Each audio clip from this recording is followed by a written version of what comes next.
This podcast is hosted on podhome.fm, the most modern podcast hosting platform. Podhome offers unlimited episodes and podcasts, and unlimited use of Podhome AI, which generates transcripts, clips, chapters, title suggestions, show notes, and much more. And all of that for just $15.99 a month or $185 per year. That's a steal. So go to podhome.fm and start your 30-day trial now.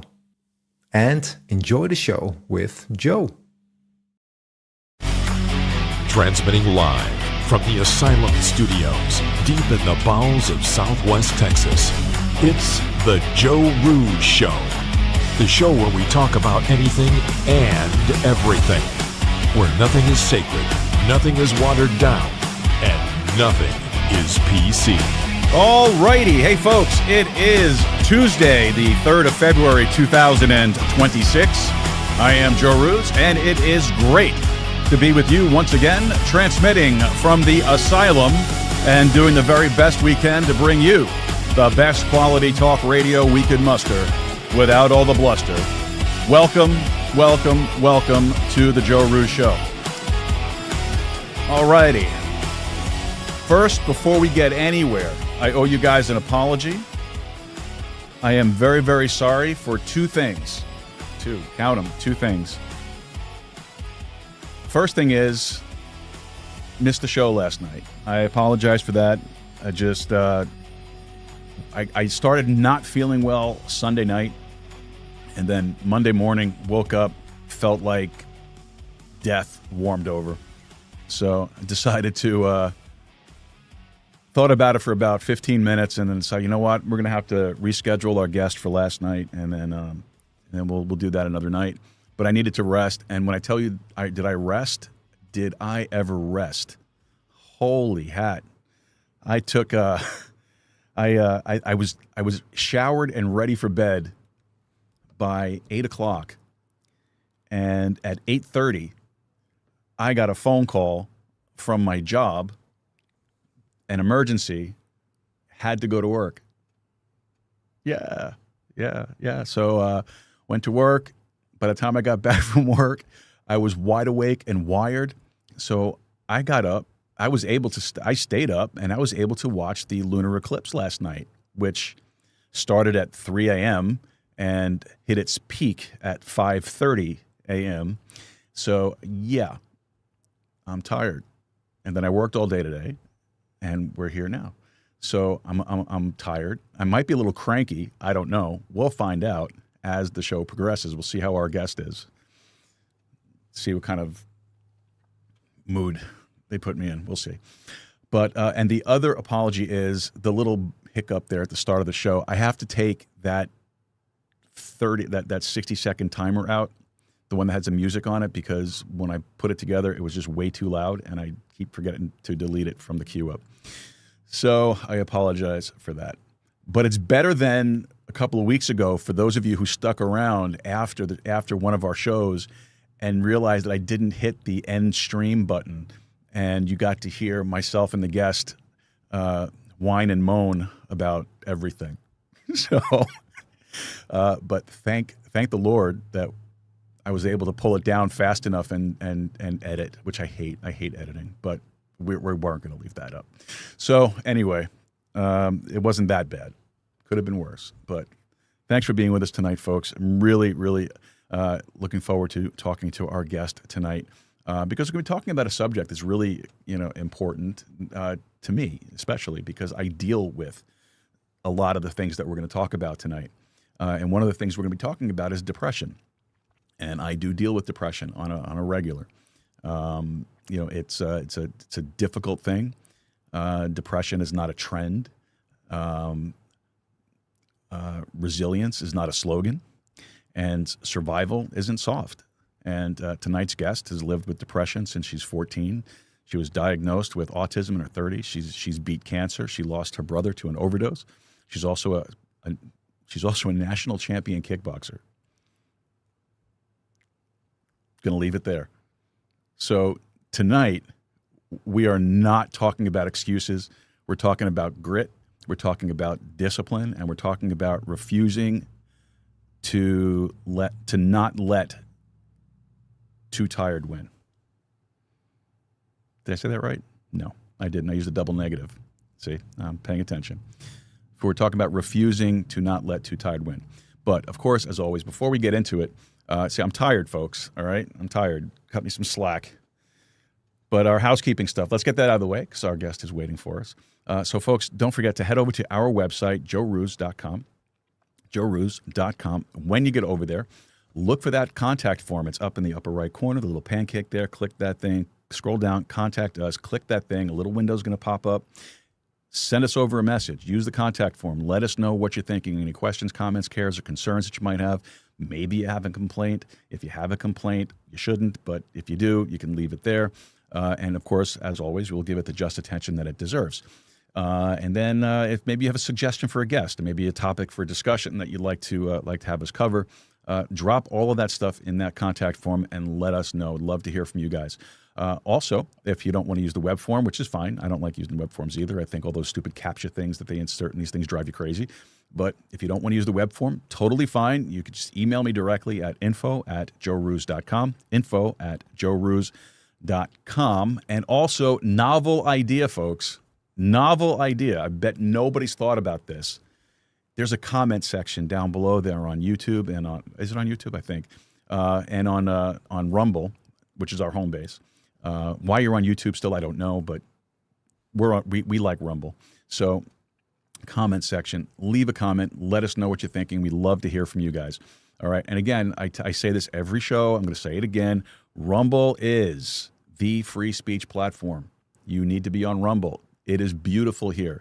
You have beautiful crystal blue skies, white billowy clouds. The palm trees are swaying in the breeze. It's always a temperate 74 degrees. The water's beautiful and warm. It is gorgeous here at Rumble. Come on over to Rumble, rumble.com/joerooz to check out the show there. If you must be on YouTube, youtube.com at something, my name. So you'll find it. All right. Also, don't forget, this is a live show, weeknights, 7 p.m. Central Time, 8 p.m. Eastern Time. That's right. It's a live show. So you get the bloopers and the goofs and all that stuff. I don't edit, don't change anything. So you get what you get. All right. So, but check it out. It's a live show, weeknights, 7 p.m. Central Time, 8 p.m. Eastern. Every other Saturday, we have our cryptocurrency show with our resident crypto psychic, Marissa Lee. And that's at noon on Saturdays. And then we have our Sunday show at 2 p.m., our Sunday Bible study show at 2 p.m. Central Time. And you need to check that out because we started a new series and we're working our way through the book of Revelation. So it's exciting. It's a lot of fun. We just finished the 2 chapters related to the 7 churches. So very interesting. Now we're going into a whole new thing. It's going to be great. You need to come over and check it out. All right. And then last but not least, please don't forget to like, subscribe, and share the show with your friends, your family, and your followers. It's very important. You have to mess with the algorithm. You know, if you really want to piss somebody off, and I learned this by talking to another guest, if you really want to piss somebody off, make sure that you send them a link to this show or share the show with them, because then it'll mess up their algorithm and my show will keep on popping up in their feed. You could do that. That'll be a big help. I appreciate it. All right. So with all of that said, folks, please, seriously, don't forget, just like, subscribe, and share the show with your friends, your family, your followers across your social media platforms. Really would appreciate that. We are trying to get Find it. All right. Now, tonight's guest is, or I like to say connection. Tonight's connection is courtesy of Creative Edge. Publicity at its finest for all creatives, your brand, your future. Now, tonight, we are talking to Randi-Lee Bowslaugh. Yes. Hello. I practiced while I was waiting. She's a Canadian national champion kickboxer, but she's Canadian, so we don't really consider that much. Silver medalist at the Pan. Ouch. Ouch. Come say that to my face. I wouldn't, because you probably kick my ass. But she's a silver medalist at the Pan Am Games, a former social services worker, cancer survivor, and a woman who's lived with depression since she was 14. In her 30s, she was diagnosed with moderate autism and CPTSD. I'm squinting, which helped explain a lifetime of feeling different. She now hosts the Ride or Die show, and if you have not yet checked that out, folks, please go check it out.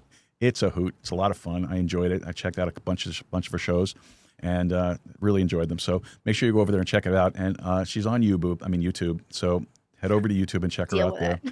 Ride or Die, the Ride or Die show, because I searched for Ride or Die and I found many Ride or Dies, but there's only one Ride or Die show. So check them out. She speaks openly about mental health, resilience, and refusing to quit when life is hard. Randy, welcome to our show.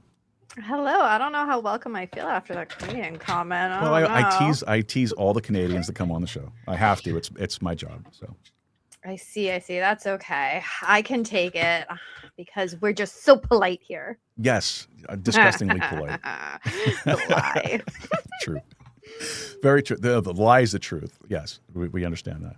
So Randy, so this is going to be a hoot of an interview. I mean, it's a serious topic. It's really important information to get out there. But I know we're going to have a few laughs through the whole thing, because I like to laugh.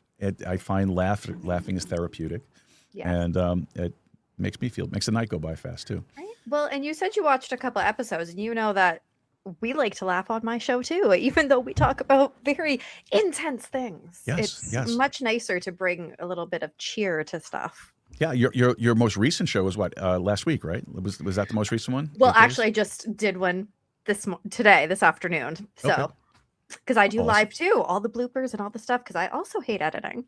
Yeah, oh God, I hate it. It's the worst. It is the absolute worst.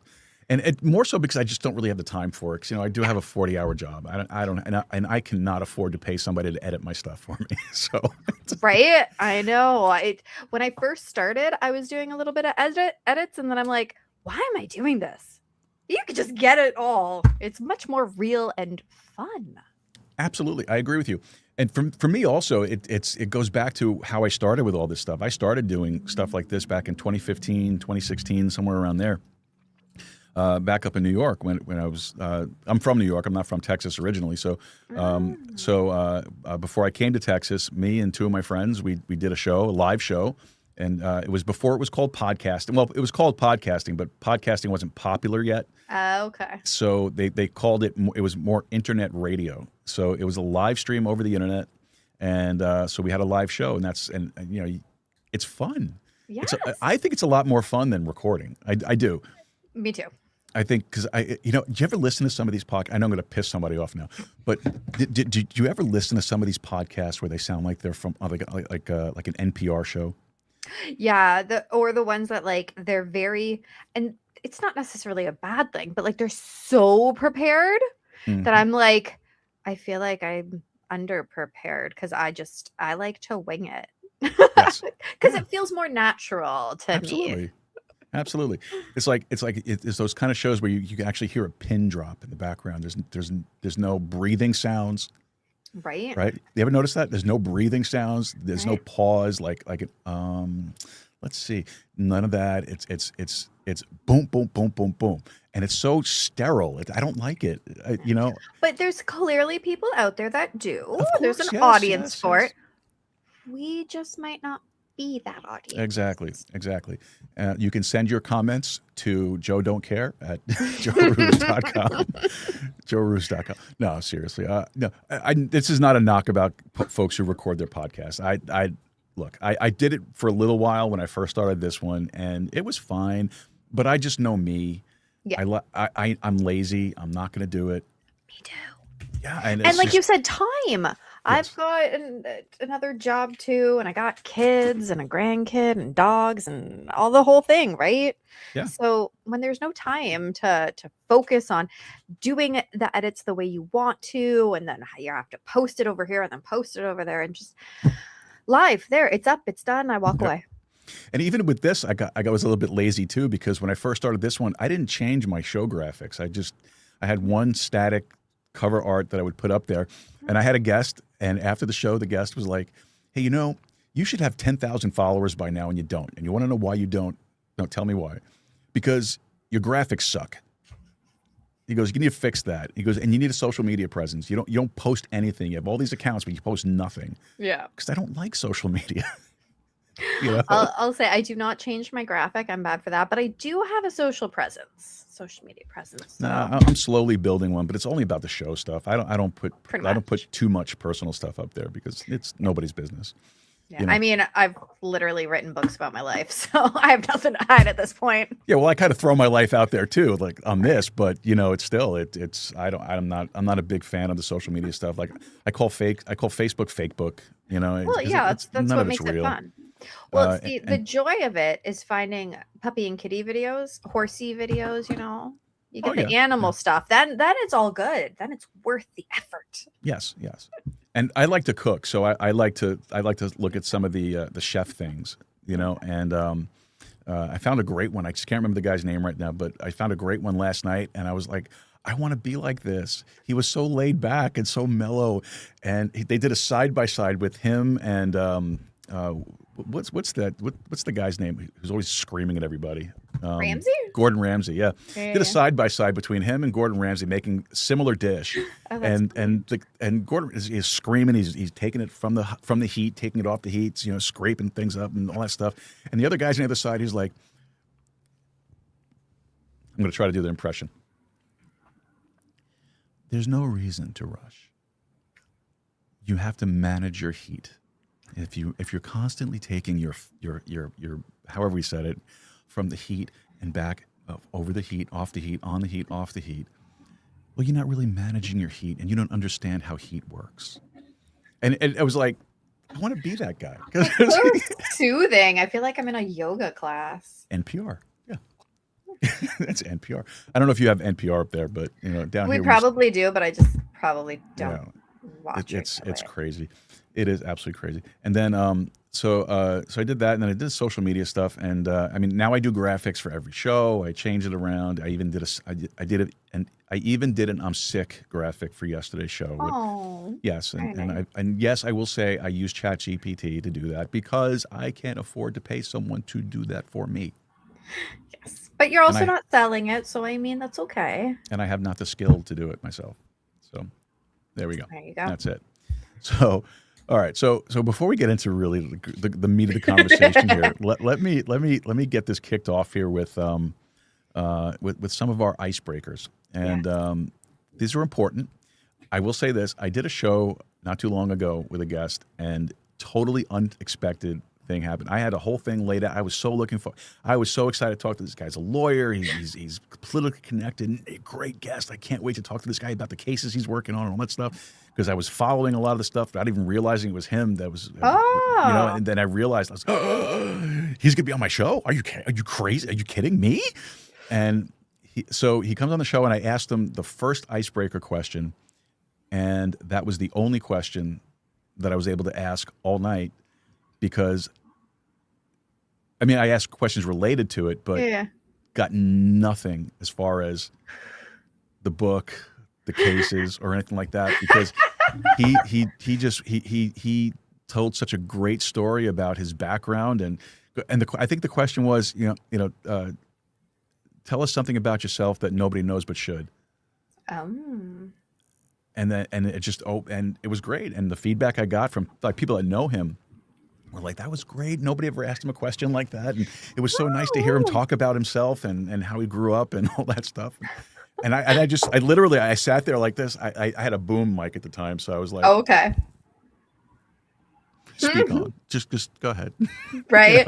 I'm engrossed in your story. Yeah, exactly. And I wasn't being facetious or anything. I was being serious. I really enjoyed it. It was a lot of fun. I love the word facetious. Right. I'm trying to use it more often. I think it's an important word to use. Right. I love it. The only problem is where I work, not too many people speak English. So Oh. no, they all do. I'm just teasing. Well, I don't know. Well, some of them listen and some of them watch the show, so I want to be nice to them. That's true. You should always be nice. I want to keep. No, why be nice? Because I'm Canadian and I said so. I like. Here's another word that I like to use lately: a curmudgeon. Oh, I don't know that word. Yes, look it up. It means a cranky old man. My husband. Basically means cranky old man. So, all right. Here's your questions. You ready? Oh, I'm ready. Okay. If time paused for 1 hour and only you could move, what would you do? Ooh, an hour is not a lot of time. I would probably. So time is frozen, meaning everything is frozen? Everything is frozen. Only you can move. What would you do? I would probably go to the zoo and pet all of the animals you're not allowed to pet. Why does that not surprise me? Why does that not surprise me? My husband would say because I'm a middle-aged woman. I think I like your husband. I like him most days. But yeah, I would go and I would pet all the animals. Okay, fair enough. I can accept that. I can definitely accept that. All right, you're ready for your next one? I am. Okay, it's a very, very simple one. Coffee, tea, or pure stubbornness? Pure stubbornness. Oh, perfect. I love it. That's good. Oh, that was the easiest question ever. Oh, there. Okay. Well, some people. Well, you're the first person I really asked it to on the show. I test these. I have test questioners. I question people these things and get feedback. That actually, I asked a friend of mine about it, and that actually led us onto an hour and 25-minute conversation about coffee and about the different ways of preparing coffee. Oh, wow. And it was a great conversation. I love coffee. I'm a coffee guy. I don't drink coffee at all. I hate it. Oh, I'm so sorry to hear that. That's so terrible. You have no idea what you're missing. I do, and I'm okay with it. Oh, no, you don't. Oh. Especially, well, look, my weekends, I experiment. So this weekend, I experimented with, I experimented with French pressed coffee. I've had it before. I've done it before, but I bought a new French press. So I was very excited to play with that. I know I did not use any money from the show to do that. It was my own money. So from that 40-hour job. Right, because somebody says something about that. Hey, did you pay or something? No. So I loved it. It's great. I made it, and it reminded me though of my mom, because my mom used to do that on the weekends. She would have a Saturday afternoon coffee with me, my sister, my dad, grandmother, all that stuff, and she would frequently break out the. Am I boring you? No, it's just 8:30 at night. Okay. Oh, okay. And I don't drink coffee, so it's late. No, listen. I get hooked up with IVs of coffee. I love it. So anyway, mom would do these French pressed coffees, and they were just so good, so good. Loved them. And then of course, I got my little mocha, and I got my big mocha, the espresso ones. I like hot chocolate. Oh, blueberry man. tea. Oh. Blueberry tea is great. Blueberry tea is fantastic. I love blueberry tea. I also love. I like lemon ginger tea. I think is amazing. That's pretty good, especially when you're sick. Yes, and I had some yesterday. So I lemon ginger tea with some raw honey. Oh, there you go. Beautiful, absolutely beautiful. That's why you're feeling better today. No, no, that's not why. I'm feeling better because I had some bourbon before the show. No, I'm kidding. No, Well, mix of both.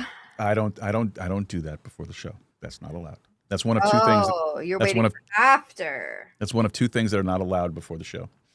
And we'll not discuss the other thing. Wasn't gonna ask. So, okay. Anyway, we are 30 minutes into the show, and we have yet to get to one question about you and your stuff. So I'm waiting. So you grew up in Ontario, which again we apologize for, and It's nice. It's the most southern part of Canada. Is Ontario the one that wants to become part of the United States, or is that Alberta? No, it's Alberta, right? It's Alberta, which is that farther away from me. Like to in the the east? world of cold. No, to the west. Okay. To the west of me. To the west of you. Oh, okay. West Okay. of me. Okay. I'm close to Buffalo. Oh, yes. Yes. Buffalo, Canada Light. Yes.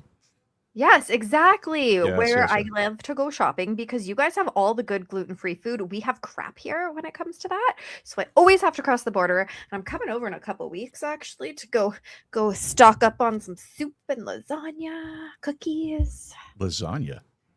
Oh yeah. We don't have none of the good gluten-free stuff here. You know, I sympathize. I can sympathize and empathize because I don't have here in Texas. I went to the store. There's a dish that I love to make, and it's fettuccine with sweet peas, prosciutto, and white wine sauce. All right, I love doing that. It's one of my signature dishes, if I can say that. I need a chef coat, by the way. If anybody wants to buy me a chef coat, I 2X would be perfect. Sound like a little roomy. So I was making this dish, and of course, you know, I mean, there are things you can substitute the prosciutto with, but I like the prosciutto. So I went to the local supermarket, and there's really only two here that can do that.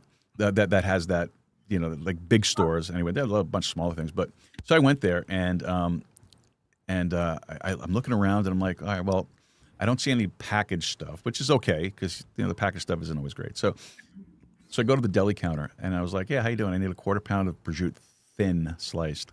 And they were like, what? Prosciutto.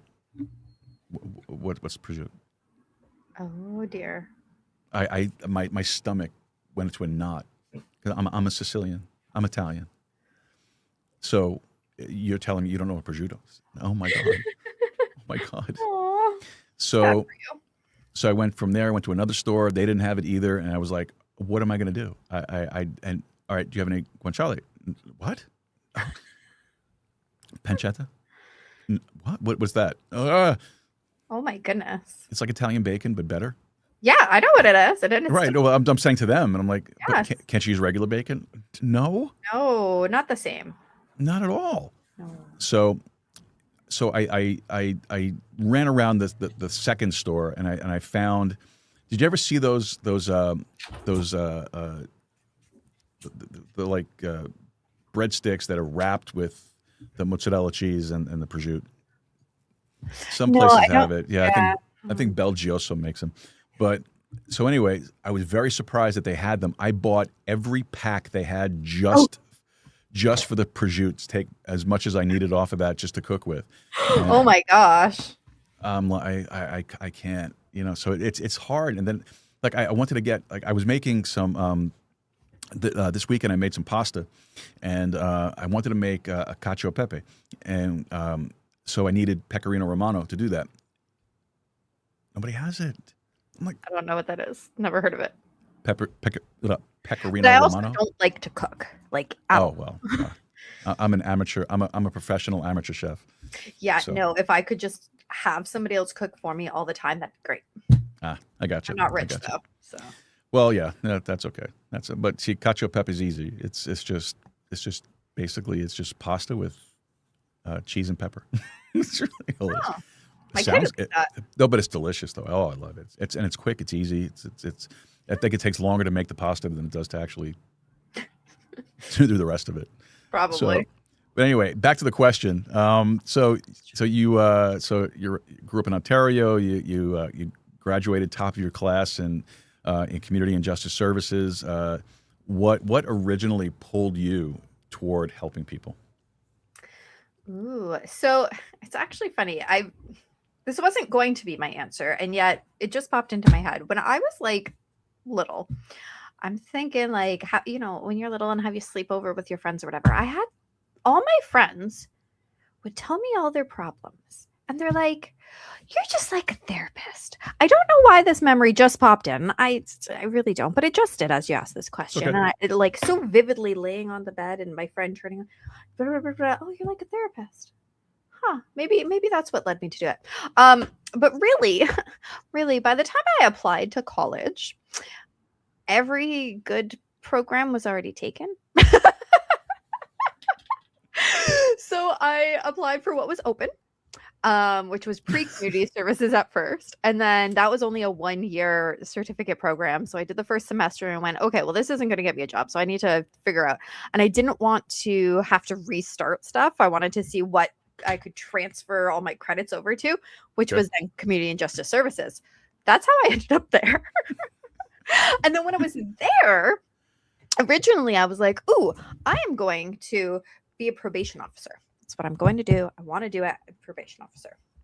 Well, at that time, you also had to have a bachelor's degree, which that's a whole side story. Anyway, so then I was like, okay, we had to do a placement. And everybody wanted the same placements. And I tried to get it at this one youth correctional facility, but somebody else was chosen. I'm like, oh, crap. And I was on student council, which was a paid job. And I kind of needed it, being a teen mom, but I was 19. But anyways, I needed the money. So I was like, oh, crap. I need a placement that's going to also work around my schedule for this. Okay. So I ended up at a drug and alcohol recovery house, which is great. And then I fell in love with it. Then I'm like, I'm going to be an addiction counselor. Do you know how bloody hard it is to find one of those jobs? Yeah, it's like impossible because there's no funding because everything goes through the government. And so my placement was like, oh yeah, we loved you. We would have hired you, but like there's no money for it. So I was like, cool. That's cool. So then I did though enjoy helping people. I've always enjoyed talking to people, like presenting and being in front of them and things like that. So I ended up going into, I was a literacy assistant at an adult literacy program. And I'm like, oh, this is fun. This is what I'm going to do. I want to not be the assistant. I want to be, again, there's no funding for these jobs. So I was like, okay, cool. Then I did, but again, I really still liked helping people. It was fun. So then I ended up as an employment counselor for a few years, realized all this red tape around everything sucks. Like writing. So I started writing my books, all mental health, doing my show, all mental health. And I feel way better about helping people because I feel like now I'm being much more real as a person. So helping people just sort of was in my DNA from the beginning. I just needed to find the right outlet for it. And work-wise, there was not it. Yeah, you do strike me as the type that is, because you like to talk, I could tell. I do.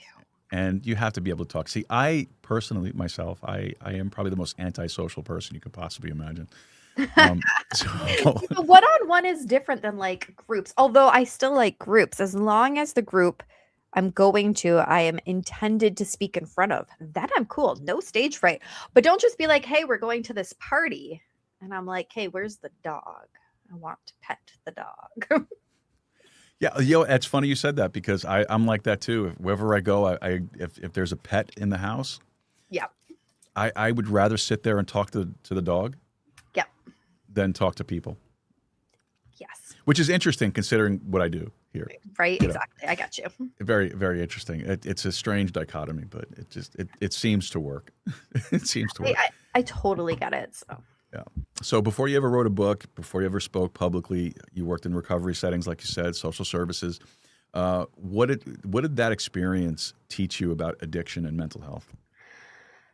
Ooh, that is a ginormous question. So, I mean, it taught me a lot more about the struggles for recovery. Okay. My older brother, the one that died by drug addiction, I had seen him use drugs since I want to say I was like 10, somewhere in and around there. So it wasn't a new thing to me, that side of it. People using, people being idiots while on it. Like my brother was just, and so that side of it was not new. But the side of it that was these people, and it was a men's recovery house. So these men coming saying, I know I have a problem. I need help. And I was there, 4 months? I want to say the placement was 4 months. And some people I've seen them be kicked out because they weren't serious about it and they were caught doing stuff. And some of them, it was like their third time coming back, and they're like, no, this time it's going to stick. And that's something that I learned while there, is that they fall off, come back, fall off, come back. But eventually it is the right time. It's not a one and done. Usually, some people it can be, but usually it's not. And so it was really interesting seeing the different dynamics from somebody who it's their first time trying compared to, the fifth time trying, and the different programs that they had available to the men there. Every night there was a different schedule.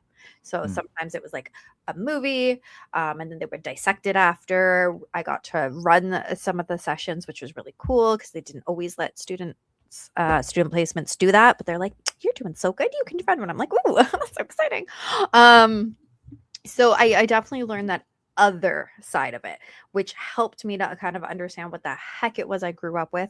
Still had to go through lots of therapy, but like kind of understand a little bit more of what I grew up with and what the struggles were that I couldn't know, because unless you go and learn about it or see about it or feel it, you don't know. It's not innate kind of knowledge. True, very true. So when did you? Because you've also said that you've always felt like you never really quite fit in when you were growing up. When did you first start realizing that your brain just might be wired differently than somebody else's? It wasn't until I was in college. I took abnormal psychology. That was my favorite class in school. So interesting. It was. Loved it. I loved that, and I loved the psychology of behavioral pathology. Oh, yes. That was a lot of fun. Abnormal was definitely my fave, though. I really like developmental too. It's kind of interesting. Parapsychology was fun too. I enjoyed parapsychology very much. No, I did do that one.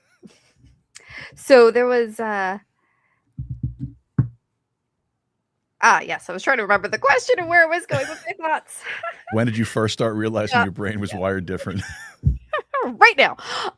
So in college, as we're learning these things, I'm going, This could be a coffee spit night, I can see. oh, so not everybody wants to kill themselves?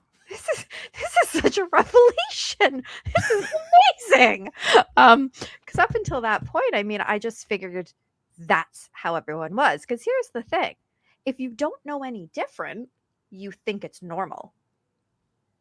I didn't know any different. Nobody talked about it, so it was normal. Everybody must hate themselves. So it wasn't until then that I kind of put that part together, the depression part.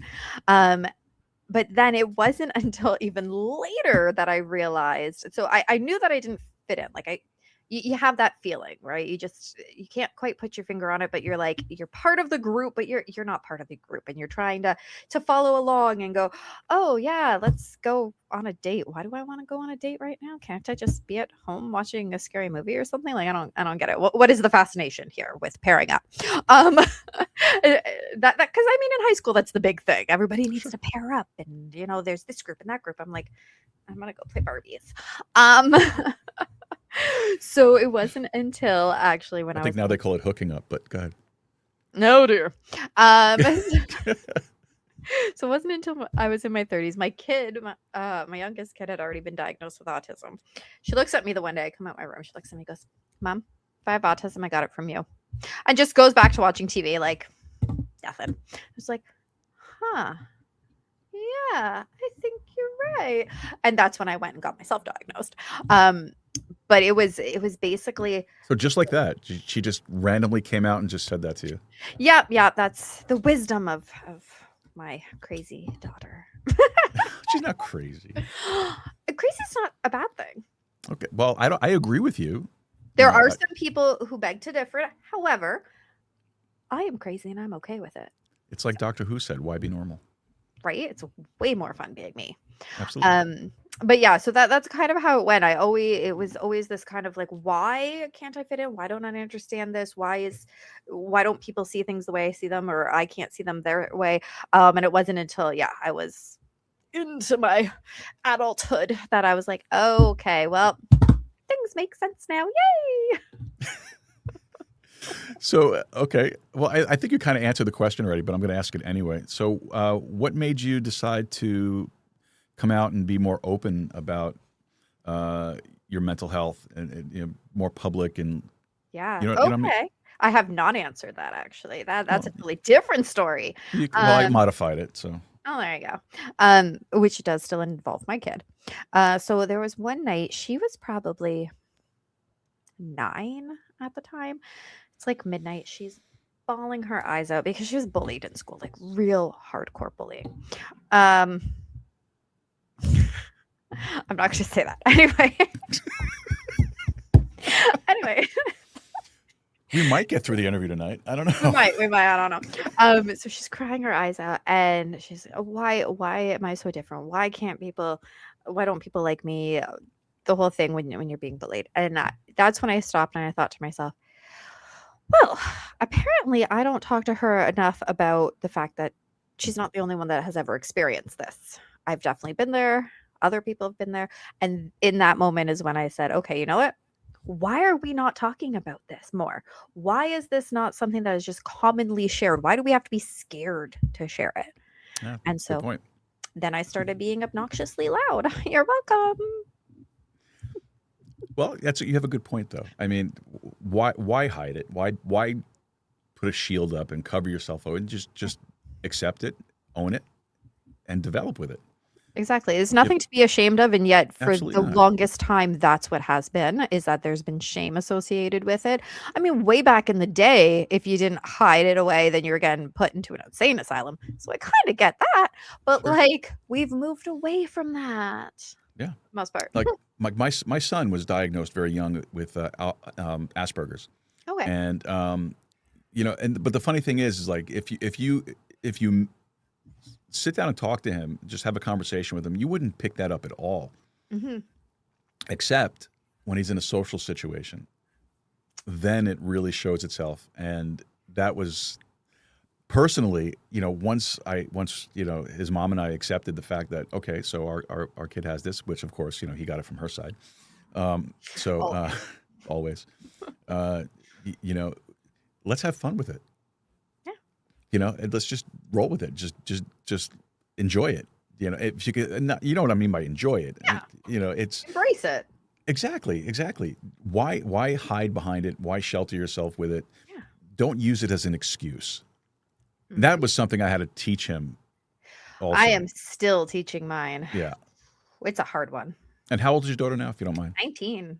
Okay. All right. My boy is 26. Oh, okay, there you go. 26? 25. 25. He'll be 26 this year. Yeah. Oh, okay. All right. I had to think for a second. He's born in 2000, so yeah, 25. Yeah, so he'll be 26 this year. And you know what?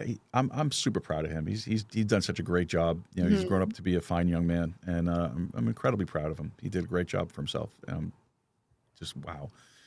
I mean, sometimes when he calls me though, and I hear, "Hey, Dad, you got a second? You can talk." Oh God, what do you want? I think every parent has that though.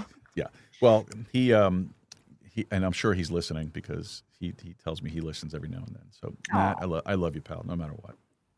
Don't worry about it. Anyway, I'm gonna get all teary-eyed. I'll give you a tissue. So kickboxing. Let's talk about kickboxing. All right. So how does kickboxing figure into all of this? So currently it doesn't because my body decided to stop wanting to work. But I mean, I still have one good fight in me if I needed it. But it worked in because it's actually the most hilarious story how I got into it. So we had put our kid into jiu-jitsu. She was what, 6? This is pre-diagnosis. I think she was about 6.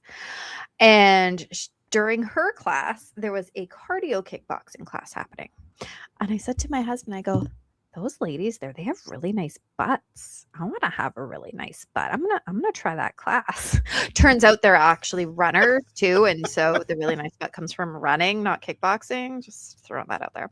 But anyway, so I started doing the class in hopes to have a nice butt, which did not happen. But I realized how fun it was to hit things, and I went, oh, it is, right? It is. I was like, I'm gonna try the other like real class over there. So then I tried the real class. loved it. So then I started training to actually fight, and I fought, and I won some stuff, and I've coached, and I've traveled, and I keep telling my husband one day I'm doing it again. I've been on a 3-year hiatus because though my body started deciding that it wasn't going to let me stand up for long periods of time anymore. That my feet were going to start hurting too much. My back was going to start hurting too much. Go for this test, go for that test, go on this wait list, do some stuff. So anyways, I have arthritis. I got fibromyalgia. I get big, long, awful needles in my spine every few months. But I'm functioning better. I'm learning how to deal with it. And I've come to terms with things cannot quite be the same way as they were.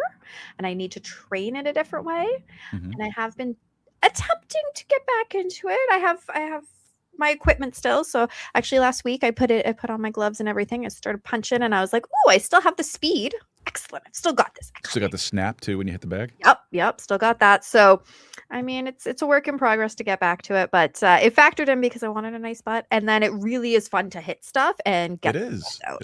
Right? That's why I loved when I used to play hockey. Right. So you fun. know, it's great. I love it. I was a defensive. I was a right wing defensive. And one of my favorite things to do was to hit people. It's so much fun. Just kick them right in the face. Kick them in the face. Probably can't because that's maybe not a good thing. I don't know. Well, it's a penalty. So, and you get a penalty shot. And then you get kicked out of the game too because, possibly a suspension too, depending on the league. Skate in the face. Yeah, it's not a good thing too. But what was always nice was you just ram their face into the boards. Oh, there you go. That was always fun. Yeah. See, it's the same thing as running my foot into a face. It's great. Yeah, it's similar. Yeah, absolutely. Same. Just maybe smell better, but I don't know. Potentially. Yeah, there you go. So, but with kickboxing though, and that type of sport, for someone that battled with depression, how do you still perform at that level when you're struggling with depression? So it's kind of funny because not funny, but like whatever. It's funny isn't interesting. Exactly, interesting, and it's late. Words are hard. It's fine. When you deal with mental health, any kind, really, one of the key strategies that therapists will tell you to do is exercise because it releases endorphins. So even on the days that you're like, I don't want to do this, I don't want to get up, as soon as you start doing it and your endorphins and all your happy hormones start going, you're like, oh, this is great. Or on the flip side of that, you're just hating yourself so much and you picture your own face on the bag. And then, you're good to go and keep hitting it anyway. So it kind of works both ways. I guess so. Yeah. And then, it depends on the person, but I'm very goal oriented. So it was like, okay, you have a fight on this specific day. It's like, all right, well, then I guess I have to get my butt up and go. Plus, when my kid was going super crazy when she was younger, I didn't really want to be at home. Going to the gym was better. Yeah. Anything to do to get out of the house when the kids are young is a good thing to do. No, I'm just kidding. You should always be there for your children. And yourself. Yes, of course. That's why you build a home gym. Which I do have instead of a dining room. There you go. I had a home gym instead of a garage, so there you go. It worked for me. But doing combat sports though, it demands discipline. Yes. Right. So did the discipline come first, or did the depression force it? I've never considered how they would have played together, to be honest. It's kind of because, like I said, I'm that goal oriented. You tell me what to do. And I think this has more to do with autism than depression. You tell me this is the schedule, this is the routine. That's the schedule and the routine. That's what's going to happen. So as long as I knew these are the dates, these are the classes, these are the times, I was going to be there because that's what needed to happen. And so when it comes to the depression, as long as I kept exercising a certain amount of time during the day, so like I would get up and I would go for a run, go to work. I would skip during lunch because this was all part of training. I would do a couple of rounds of skipping. And then after work, I would hit up the gym and actually do sparring and stuff. So there wasn't a lot of time to just not be like the endorphins just kept getting pumped into me. Sure. Very unsustainable long term to do that much and work full time and have kids and all the other stuff that you have to do in life.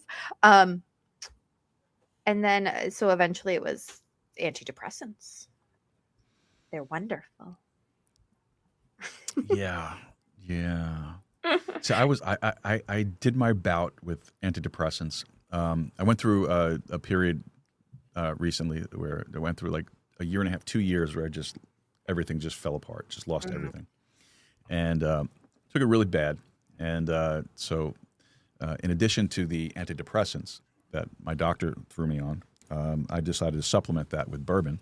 So not a really good mix, but the dreams were amazing. They were amazing. But no, but all seriousness though, one of the things about antidepressants though is I did not like is I didn't like the way it made me feel at times. Sometimes I just felt like a zombie, you know, and I made a decision not too long ago, and this is not medical advice. I'm not telling you to come off meds, not you. I'm saying the audience itself. Yeah. I am not telling it. This is not medical advice. I am not a doctor, nurse, or otherwise. I am a lapsed EMT. Okay, so it doesn't matter. But I weaned myself off of the antidepressants, and I started supplementing with something else, and not the bourbon. So, and it worked for me. It worked for me. So with what I'm taking now for it has been really, really helpful. And I'm not a doctor, you know. And if you are taking medication, do not take this with prescription medications. All right, no, seriously, because there's a counter indication with this, and especially with SSRIs, very bad. So what I take is methylene blue, and which, by the way, I sell through my affiliate link with thealexjonesstore.com/Joe, and you can get methylene blue through there. No, but all seriousness, I take the product, and I started taking that, and I weaned myself off of the antidepressants, and I feel fantastic. Like I feel level, I feel comfortable. I don't feel like a zombie. I feel like I'm alert. Well, I always say, I say this on my show because there's some people that are like super against, I mean, not to say you're against it, but I've talked to people who are so against taking medication. And I'm like, and that if that works for you, cool. Right. It comes down to do what works best for you. Exactly my point. I am not anti-meds. If you need to be on medication, there are some people who need to be on medications. We understand that. There's nothing wrong with it. You know, if that's how it works for you, that works for you. I'm just saying for myself. Exactly. If it's making you feel like a zombie, I wouldn't want it either. Right. Exactly. Like, it makes me level, and I can still do all my things that I want to do and be cheery. Mine, the way my doctor prescribed it is I take it at nighttime, so it helps me sleep because sleep is not my friend. I wish it was. And so I wake up refreshed and ready to go for the rest of the next day. Gotcha. But everybody is different. Some people it does not work for at all. Mm-hmm. I know that it works well for me because I went off of it. I did not wean myself off of it. Oh, you just stopped cold turkey, huh? Yeah, don't do that. Don't do that ever. Yep. Don't. No. Not unless you're supplementing with bourbon. That's oh my gosh. No, that might have made it worse. Don't mix prescription drugs with alcohol. Don't do it. No. Don't do it. I didn't think anything of it at the time. I was like, oh, I feel so much better. That's what we do. People who take these things and then we feel great and we're like, oh, I don't need this anymore. So I decided all by my big girl self that I would just stop.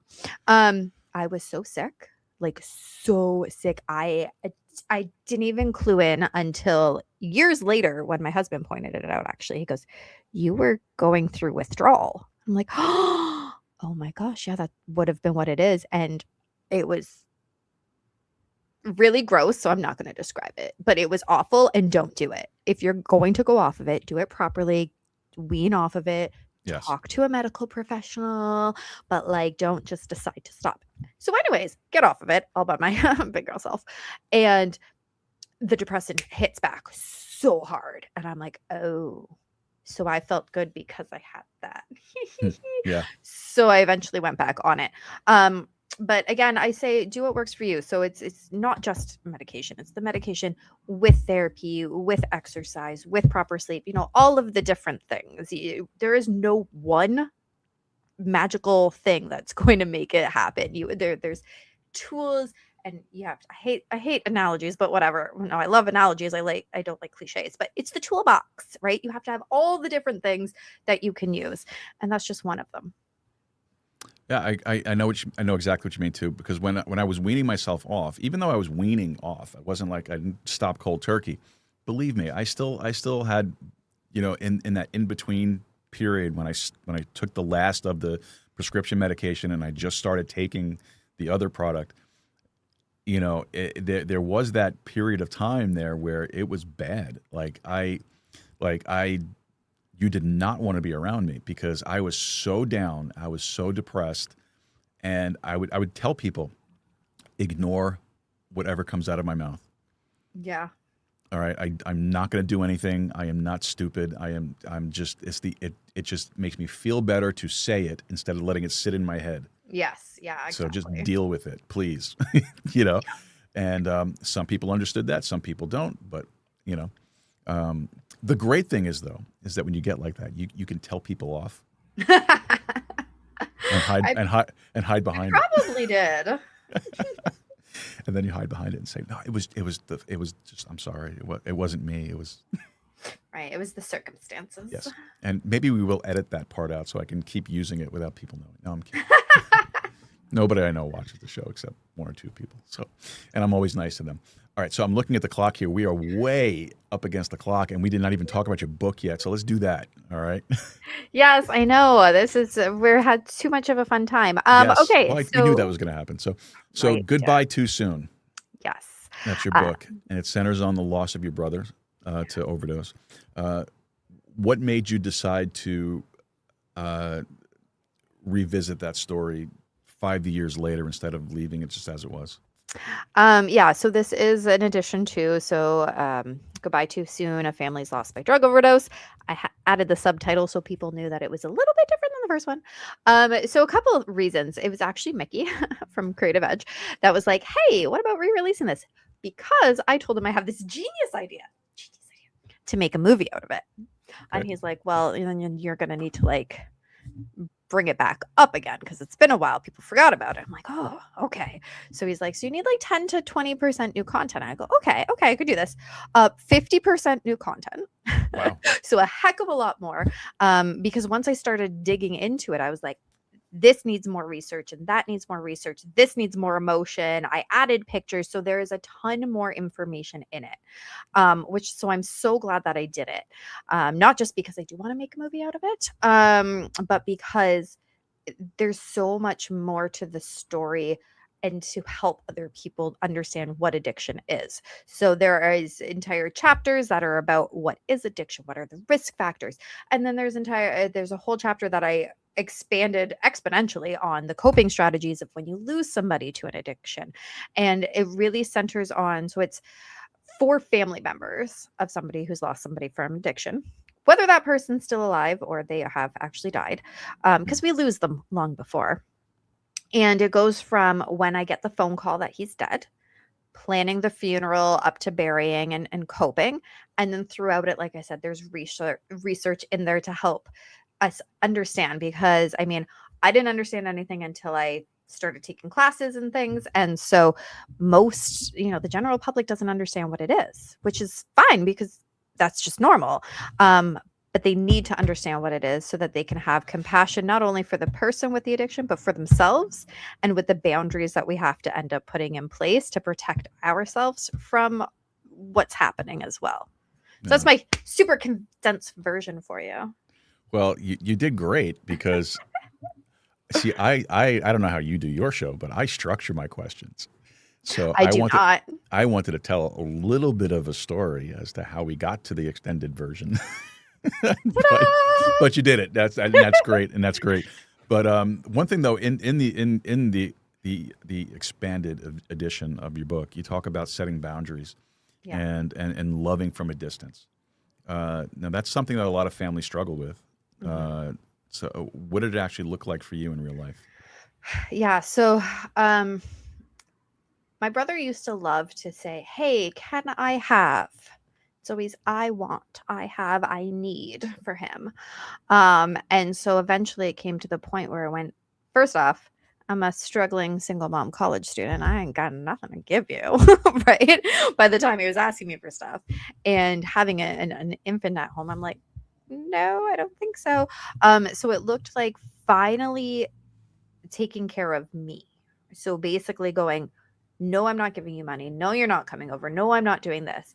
Do you want to ride to detox? Do you want to ride to AA? Sure, I'll do that. Not that he ever asked for one, but I would have. And so the boundaries had to get in there, and they were in there when I actually got married, and he was not invited to my wedding. Oh, wow. Because I was not about to have him come there being high, being belligerent, and that's what he would have done. That's got to be a tough decision to make, though. It was and it wasn't. I think because it had been so long since I had really spent any kind of quality time with him, it wasn't horrible. But it was, I mean, it was obviously sad. I wouldn't say the decision itself was tough, but it was really emotionally saddening that he couldn't be there because of the choices he was living with at the time. And so once the boundaries are set, it's hard because you still want them and you still want to be in their life, but like sometimes you just can't. So loving from a distance is what's so important because it protects your emotional and mental well-being. Like when my brother lived with us, there were days that he would come home and he was like, had a bloody nose and stuff because he got in a fight. I'm like, what the heck is happening right now? And we were robbed more than once, which again, then I don't want you to know where I live. Like, are you going to steal from me? Is somebody that you owe money to going to come and steal from me? Like, absolutely not. So then you start to put your life back together without them. And you also have to then, as you're doing that, because people with addiction, and actually that's what I talked to the guest on my show about when we were talking about addiction. A lot of times they are very manipulating on how to try and get something. So Brandon would be like, oh, I really need $20 because, I'm really hungry and I just need $20. And as soon as you would say no, well, you're an effing dead because now he's not getting his way. So now we're going to be mean. It's like, well, yeah, that's going to really make me change my mind. Sure. So then it kind of reinforces why you would have the boundaries. But it's really hard after they're gone because then you start replaying conversations. So I had a conversation. He was at my aunt's house the one time. So we were on a Zoom call, me and my aunt, and my brother happened to come by. And so he started talking to me and I was trying to talk to him. Like, it's not that I was opposed to having a conversation, but how do you have a conversation with somebody who in the back of their mind, all they're trying to do is manipulate you into giving them something so they can appease their addiction? It's hard because I don't even think he ever knew that I had a grandson, like, honestly, because he just didn't ever care to ask how things were going. It always had to go back to about him. And it ended up that after he died, I'm like repeating that conversation in my head we had. And I'm like, could I have said something different? Because there's that little bit of guilt. Could I have done something different? And then you have to remind yourself, no, there's absolutely nothing different I could have done because honestly, you can't change somebody else until they're ready for that change. So funny. I had that same conversation with a guest a couple of nights ago. Same thing. You can't force someone to do something that they don't want to do. Exactly. They have to be willing to do that. They have to be willing to take the steps to improve themselves. Exactly. And that's why boundaries that you can set for yourself is how it has to be done, because you can make things for yourself. You can't change somebody else, but you can change what's going on in your life. Yeah. Now that reminds me of something else, safety without abandoning love. How do you walk the line when someone you love is self-destructing? Ooh, see that's a whole other can of worms that I'm sure we could have a whole other hour conversation about just one question. So I'll try to condense my answer. I think it's going to depend on the type of relationship that you have. And I say that because with my brother being the younger sister and things, it was easier to say, okay, here's my boundaries. You go do your thing, because and when you're done, when you're clean and sober, then we'll revisit this whole having a relationship thing. However, when it's your child, because you're saying self-destructive, which doesn't necessarily mean addiction, self-destructive behavior can be self-harm, Sure. which that is a very, like I said, giant topic. My youngest, the one that we've mentioned, struggles with that. And so how do you manage that when there's all of these pieces going on in their heads and you trying to help, but there's not a lot you can do as a parent, in the sense that you are not trained to give them the kind of support that they might need. As a parent, you can love them.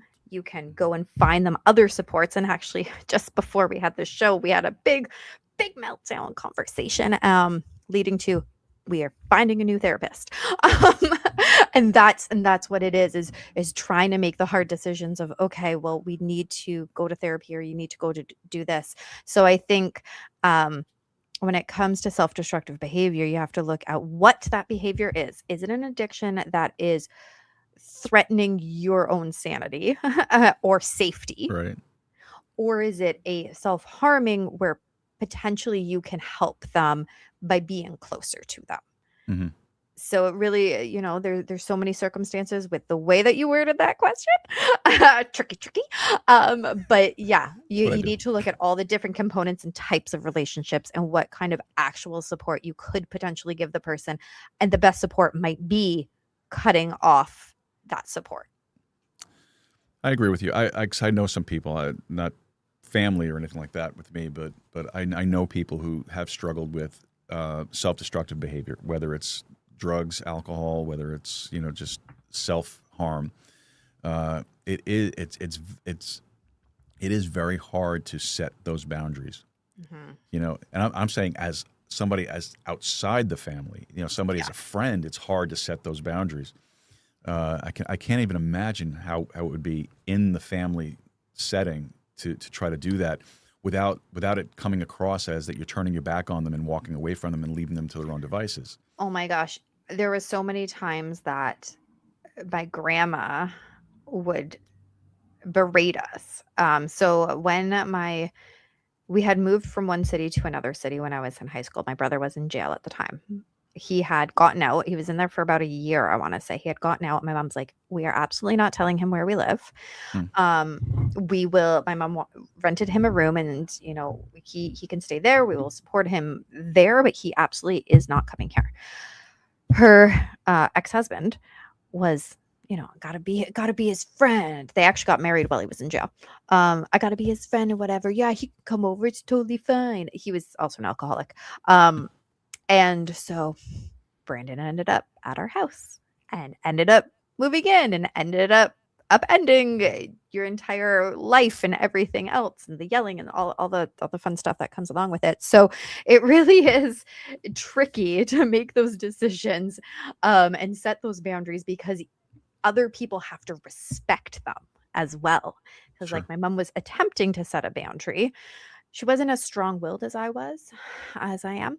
But you, that's if good you to correct you, but yeah, as I am. Remember, you're still with us. Remember that very beginning question: coffee, tea, or stubborn? Mm-hmm. Yeah. See, I picked the right one. And so, you set this boundary, and no, we're not going to tell him something. And then my grandma just, well, we have to. I don't want to keep the secret. I have to. And it's like, instead of that, how about you support the fact that, other people need to be protected from this destructive behavior? Yeah. Now, in your book, in the new edition of the book, you have reflections on risk factors and I guess better or healthier coping strategies. So if someone is listening right now and has a loved one that's spiraling downward right now, what's one thing that you wish that the families would understand? That it is, so there's so many things. I'm trying to pick one. The one biggest thing I would say is they didn't wake up and decide that they wanted to ruin their life. That's a good point. That's a good one. Right. It is an illness. You said one thing, so that's the one thing. Yeah, no, that's fine. Even if it went more than one, that would have been fine too, because it is kind of a loaded question. There are a lot of things, but so many things. So but that's the main one, right? Like it's an illness. They don't wake up and go, I would like to implode my entire life today. Yep, I'm adding that to the to-do list. I think today is the day that I will do this. It doesn't work that way, No. and I know that too. I mean, I'm sure a lot of people do too. But sometimes you need to state the obvious. Right? When you are in it, when you are living it, it doesn't feel that way. It feels like a choice. It feels so. When Brandon died, there's all the emotions. Like when anybody dies, there's all the emotions you go through. One of the biggest ones was I was pissed off. I was mad as heck at him because he chose to do drugs instead of be a father. He chose to do drugs instead of be a brother. He chose to do drugs instead of being right. That's the anger. And then you have to put the anger aside or try to simmer it down anyways and remind myself that, well, it's an illness. He didn't choose it. However, he also didn't go get help. And it's this spiral. But ultimately, yeah, you have to state the obvious. It's an illness. Yeah. And I guess too, in a lot of ways, you do tend to feel a little helpless at times when you see your family member spiraling like that, and it's to you on the outside looking in, it's an obvious thing, but to them, they don't see it that way. Yeah. And it has to be hard to sit there and watch it. So for someone that's watching, listening right now that would never call a therapist, what is the first move that they could make right now, today, this week, immediately? Okay, so we're talking about somebody who is in active addiction. Mm-hmm. Yeah. Okay. Well, if you don't want to call a therapist, go to AA or NA, one of those ones. Especially nowadays, they have them on like Zoom, so you don't even have to show your face. You could attend with your camera off and just be, and you could still be anonymous, like fully anonymous. Do you think that works? Being like that? Because I know that, I think if somebody is not willing to call a therapist, they are not fully prepared to come out and say, I am an addict, right? Like I'm thinking in my mind, a very first basic step is to even just research it, because it will lead them down a rabbit hole of research into something that could help. It'll open up the possibility. Exactly. And I think as a first step, opening the possibility of being more open and seeking help, that's the first thing that you have to do. And again, it's so cliche, but it's the hardest thing to do is ask for help. What do they say, that the hardest step is the first one? Yeah, exactly. Yeah. So never too tired to keep you down. Never let too tired keep you down. What does that actually look like for you on a bad day? Trying to remember discipline and just get up and do what needs done. To-do list. I love to-do lists. So really that quote itself goes back to kickboxing days. Okay. So to understand what it means, you have to understand where it comes from. We were at the national championships in 2015, and we saw this one fight. It was like a male heavyweight fight. And so we're talking like 215-ish pounds or so. The one opponent comes out. He is jacked. He's got the 6-pack, probably even an 8-pack, like all the muscles. He is. Other guy comes out. Kind of got a little bit beer belly going on, maybe. Whatever. So he's got muscles, but okay. So you're like, oh. Sporting the 1-pack. Exactly. So you're kind of going, wow, my money's on the as the fight progresses, it's 3 2-minute rounds. As it's going, the 6-pack guy starts falling down. And we're like, why did he just fall down? Like, he didn't even get punched. What the heck? He was getting too tired. He had not trained himself enough cardio-wise to do a 6-minute fight. Ah, okay. And so we started, I say we because it was me and my teammates, right? As we're watching this, and we start going, he's too tired. He's going to lose because he's too tired. Like, he could do it, but he's just too tired. He didn't train cardio. He didn't train in all aspects of what needed to be done physically to be prepared. So then that's how we all started. Anytime there was training and somebody was getting really tired, we're like, you will not tap out to tired. You will not tap out to tired. And so it started just becoming my mantra in general. Like when it came to having cancer, when it came to having to go to the hospital, whatever, it was, I will not tap out to tired. Right. And so that's what it comes down to. No matter what days I'm like super exhausted, I'm not going to tap out to tired. Now, that doesn't mean I'm not taking a nap. Sometimes a nap is necessary to then get better and move on with your day. That's a coping strategy. But not tapping out to tired is not giving up entirely. Not saying, I'm done, I've had enough, especially when we're talking about depression. You know what comes along with depression, other kinds of thoughts. Not letting those take over. I like that. I'm going to steal it. Go ahead, do it. I'm going to steal that for sure. So if somebody walks away from your work with only one principle, what should it be? Don't tap out to tired. Kind of figured it was going to go there. Yeah, it's a pretty good one. All right. Well, Randi, listen, this was a great conversation. I loved this. This was a lot of fun tonight. I really appreciate you taking the time to be with us. But before we wrap it up, who is someone that you respect right now, and what are they doing that inspires you? Ooh, that's a hard one. Okay. There's a bunch of different things popping through my head, but I'm going to pick, she's probably not listening. I don't think she listens, but I am actually going to pick my day job manager. And I'm doing that because, and she'll understand why. I think there has been a lot of change in that day job. There has been a lot of craziness. We've switched systems. We've had stuff happen. Like, it's just, craziness. And through it all, she has managed to keep us going and motivate us and not be a dictator, but be more of a leader. And I think that's so important in every aspect of life, is to actually be a leader and not just be the boss. So I'm going to pick her. That's who popped into my head. And yeah. That's your story. You're sticking to it? I'm sticking to it. All right. Great. So where can folks go to find out more about you and about your book and about everything about you? Well, everything about me is in all of my books, which you can find on Amazon. And if you just put in my name, Randi-Lee Bowslaugh, all of my books will come out, but that's the easiest way to find them.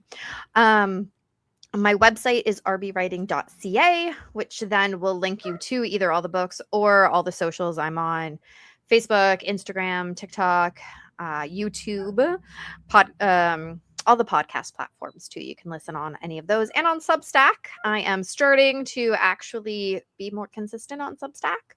So you can check out some stuff there. Everything's just under my name, Randi-Lee Bowslaugh. It makes life easy. There's only one of me.